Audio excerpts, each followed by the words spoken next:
حضرت صلی اللہ علیہ وآلہ وسلم پر وحی کا ابتدائی دور اچھے سچے پاکیزہ خوابوں سے شروع ہوا۔ آپ خواب میں جو کچھ دیکھتے وہ صبح کی روشنی کی طرح صحیح اور سچا ثابت ہوتا۔ پھر من جانب قدرت آپ تنہائی پسند ہو گئے اور آپ نے غار حرا میں خلوت نشینی اختیار فرمائی اور کئی دن اور رات وہاں مسلسل عبادت اور یاد الہی و ذکر میں مشغول رہنے لگے۔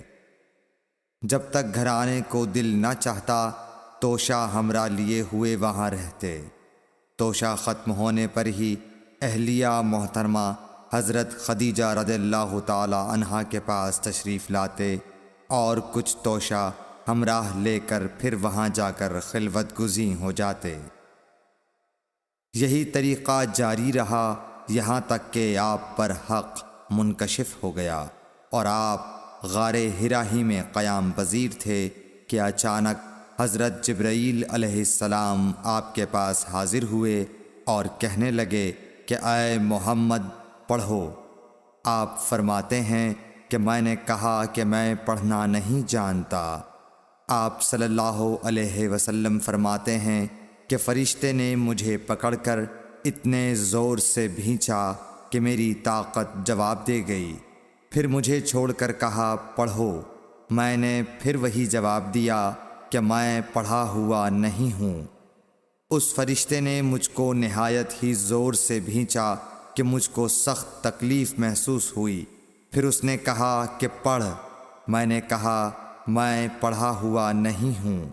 فرشتے نے تیسری بار مجھ کو پکڑا اور تیسری مرتبہ پھر مجھ کو بھینچا۔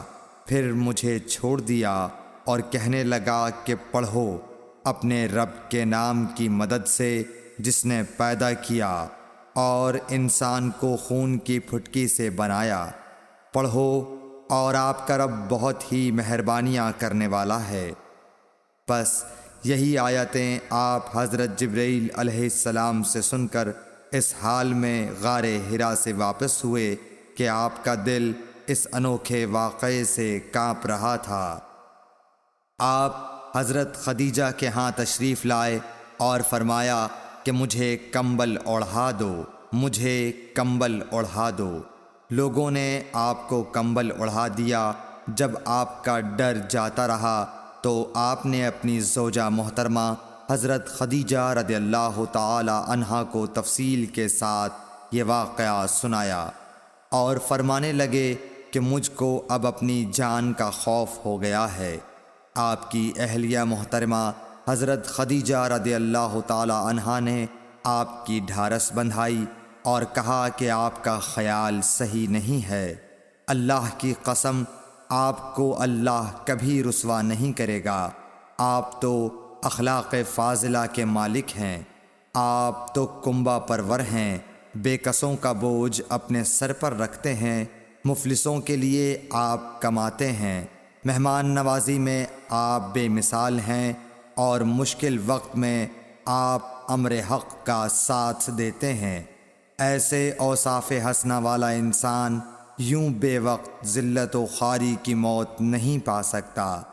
پھر مزید تسلی کے لیے حضرت خدیجہ رضی اللہ تعالی عنہا آپ کو ورقہ بن نوفل کے پاس لے گئیں جو ان کے چچا زاد بھائی تھے اور زمانہ جاہلیت میں نصرانی مذہب اختیار کر چکے تھے اور عبرانی زبان کے کاتب تھے۔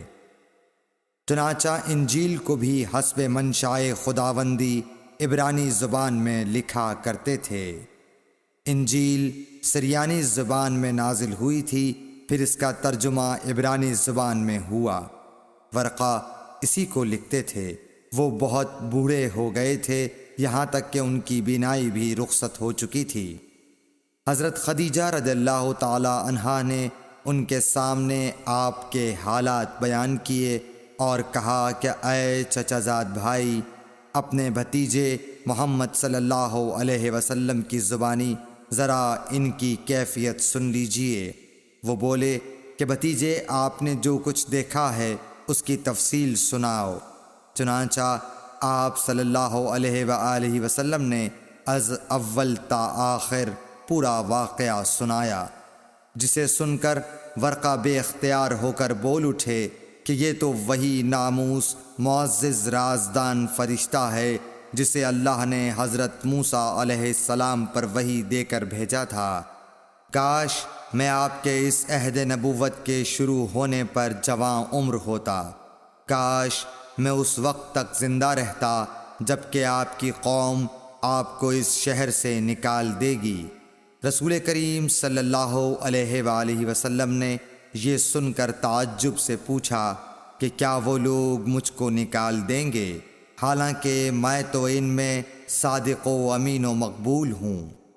ورقہ بولا، ہاں یہ سب کچھ سچ ہے، مگر جو شخص بھی آپ کی طرح امر حق لے کر آیا لوگ اس کے دشمن ہی ہو گئے ہیں۔